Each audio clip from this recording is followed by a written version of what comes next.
भाइयों, अरे जब माँ बावजू होकर दूध पिलाएगी उस बच्चे की परवरिश कैसे होगी, वो बच्चा परवान कैसे चढ़ेगा। इसलिए दोस्तों, हर माँ चाहती है कि मेरा लाल इज्जत वाला हो, करामत वाला हो और शोहरत वाला हो। तो हर माँ को चाहिए फातिमा ज़हरा की कनीज बन जाए, बेटा हुसैन का गुलाम बन जाए। कितनी बच्चियों को जिंदा दफन किया गया। क्या हुजूर अल्लाह मुझे माफ कर देगा? उन्होंने सवाल किया, हुजूर अल्लाह मुझे माफ कर देगा? कुर्बान जाओ भाई, नबी फरमाते हैं वो गफूरुर रहीम है, माफ कर देगा। जोर से बोल लीजिए, जोर से। उसके बाद फिर भी चेहरा अफसुर्दा था।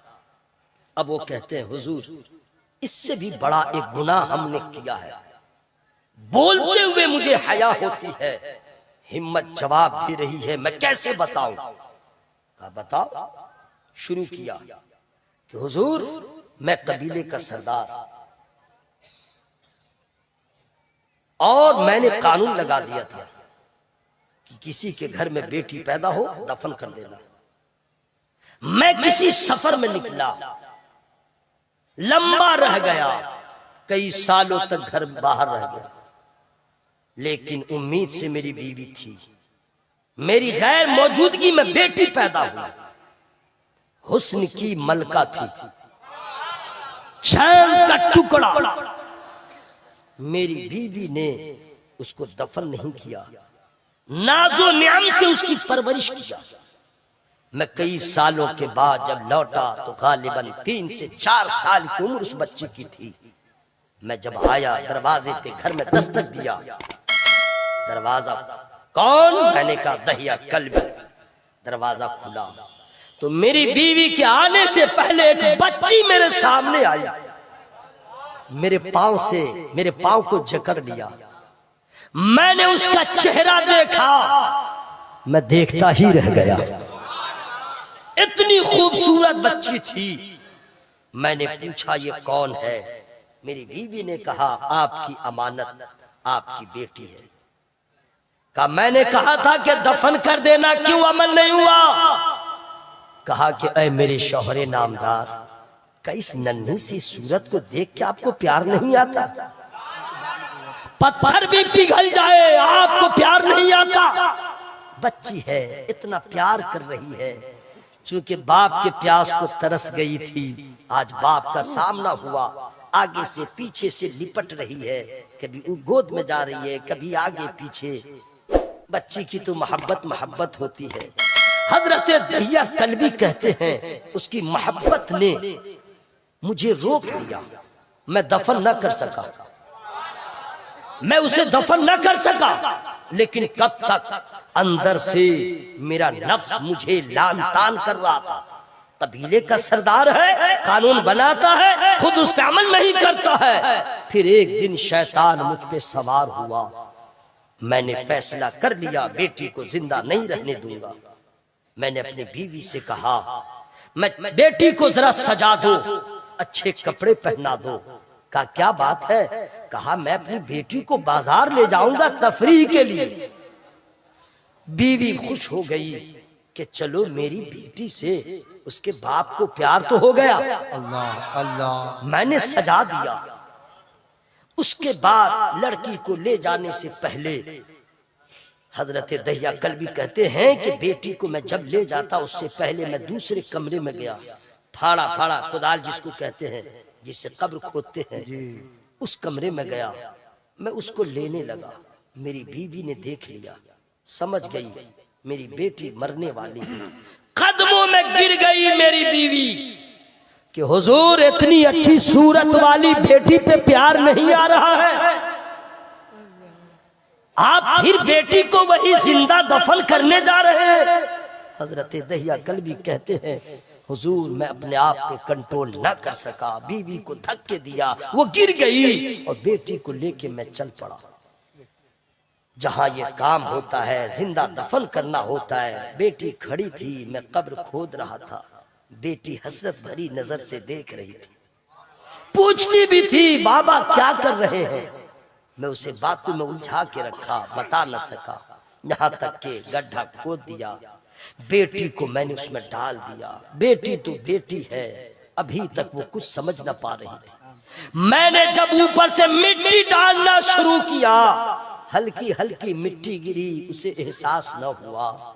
लेकिन जब सांस लेने में शुरू परेशानी हुई, जब वो समझ गई मौत मेरे सामने आ गई, तो मेरी बेटी वहां से कहने लगी, बाबा मेरा कसूर क्या है, बाबा मेरी गलती क्या है कि जुर्म की सजा मुझे मिल रही है। और बेटी मेरी दम निकलने से पहले पहले बोल रही थी, ओ पैदा करने वाले किसी ऐसे रसूल को भेज, किसी ऐसे बंदे को भेज दे जो मजलूमों को चारा घर हो जाए। जिंदाबाद भाई, जिंदाबाद। अल्लाह के बोलो भाई, सुभान अल्लाह। पूरा मजमा हवा में हाथों को लहरा के या रसूल अल्लाह। हुजूर मैं अपने आप पे कंट्रोल न कर सका, बेटी को जिंदा मैंने दफन कर दिया, मैं आ गया। लेकिन एक ही बात उसकी आज तक मेरे कान में गूंज रही है, उसने कहा था भेज किसी ऐसे को जो जिंदगी दे दे, जो जीने का हुनर दे दे। या रसूल अल्लाह मैंने ये खता किया है, और आज मैंने जब आपको देखा, आपके मिशन को देखा, आपकी तहरीक को देखा, जिंदगी जिंदा दफन होने वाली बच्चियों के लिए जो मसीहा बन के आया है वो आमना का लाल आया है। औरतों को इज्जत का ताज पहनाने वाला आमना का लाल आया है। गरीबों यतीमों का सहारा बन के आमना का लाल आया है। हुजूर मैं आज आपकी बारगाह में कह रहा हूँ, मैंने इतनी बड़ी खता किया है, क्या खुदा मुझे माफ फरमाएगा? ऐ शीतलपुर और इलाके के जलसे में आने वालों सुन लो, नबी फरमाते हैं, ए तहिया कलवी याद रखना, बंदों के गुनाह कम है, खुदा की रहमत है बहुत ज्यादा है। जिंदाबाद। ये है मेरा अल्लाह, बहुत अच्छा भाई, बहुत अच्छा। मेरा अल्लाह जो अपने बंदे को माफ कर देता है। कोई सरेंडर हो जाए, नदामत का आंसू बहा ले, रुजू कर ले, तौबा कर ले, तो तौबा के आंसुओं ने जहन्नम बुझा दिया। तौबा बड़ी सिपर है गुनहगार की। मेरे भाई मेरा अल्लाह, मैं आपसे अर्ज करना चाहता हूं, एक तुम्हारे लोगों की दुआ एक तरफ, तुम्हारे माँ बाप की दुआ एक तरफ। बिल्कुल, वाह, जोर से बोलो, जोर से बोलो। अब सुनिए एक वाकया और याद आ गया। हजरत बाबा फरीदुद्दीन गंज शकर रहमतुल्लाह अलैह एक रोज अर्ज करते हैं, इरशाद फरमाते हैं कि आज तक जब से मैंने होश संभाला, आज तक तहज्जुद की नमाज कज़ा नहीं। देखिए यहाँ पे सुभान अल्लाह कहना था कि नहीं? कहते हैं कि आज तक तहज्जुद की नमाज कज़ा नहीं हुई। ये बाबा फरीदुद्दीन फरमाते हैं। अम्मा जरा तुम लोग सुन लो और आप लोग सुन लीजिए। अब जो जवाब आ रहा है उसको सुनिएगा। कहते हैं कि आज तक मेरी तहज्जुद की नमाज कज़ा न हुई। अब बहुत खुश थे, उनकी अम्मी वहीं पे थी, उनकी अम्मी जान वहीं पे थी। कहती है, फरमाती है, ए फरीद तुम्हारी तहज्जुद की नमाज जो कज़ा न हुई, याद रखना ये तेरा कमाल नहीं है, ये तेरी माँ के खिदमत का और माँ की तरबियत का कमाल है कि मैंने कभी तुझे बेवजू दूध नहीं पिलाया। जोर से बोलो, जोर से बोलो भाई, सुभान अल्लाह। पूरा मजमा हवा में हाथों को लहरा के या रसूल अल्लाह, हमने कभी बेवजू दूध नहीं पिलाया है। अर्ज ये करना चाहता हूं मेरे बजाय। वाह वाह वाह। सुनिए, कोई आदमी नहीं है, आप लोग जिनकी माएँ जिंदा है, इरादा कर लीजिए मैं माँ का पांव जरूर दबाऊंगा। बोलो ना भाई, इंशाल्लाह बोलो ना भाई।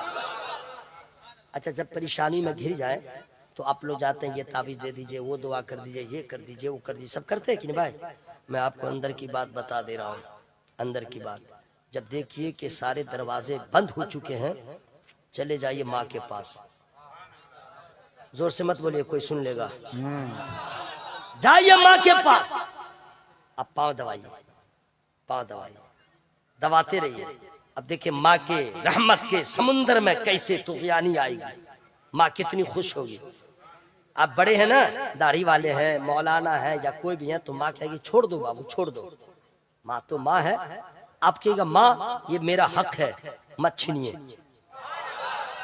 बूढ़ा हो या जवान या मौलाना या मुफ्ती साहब, अपनी माँ का जिंदा है तो पांव दबाए। जब पांव दबाएगा ना तो माँ बहुत खुश होगी, माँ बहुत खुश होगी। तो हाथ से पांव दबाइए, अब मुंह से स्टार्ट हो जाइए। अम्मा जरा सा मसला खड़ा हो गया है, देखिए ना वो काम मेरा हो ही नहीं रहा है, कर्जा भी हो गया है और जहाँ जाते हैं बहुत रुसवाई हो रही है, बहुत परेशानी हो रही है। अम्मा करें तो क्या करें, आपका बेटा जरा परेशान है। आप पाँव दबाते रहिए, पाँव दबाते रहिए, इधर से अपनी बात फरियाद करते रहिए।